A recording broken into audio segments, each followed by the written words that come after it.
सदा सर्वदा योग तुझा घडावा, तुझे कारणी देह माझा पडावा.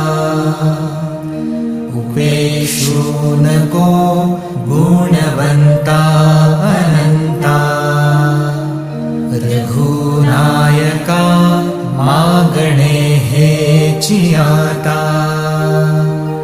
जय जय रघुवीर समर्थ.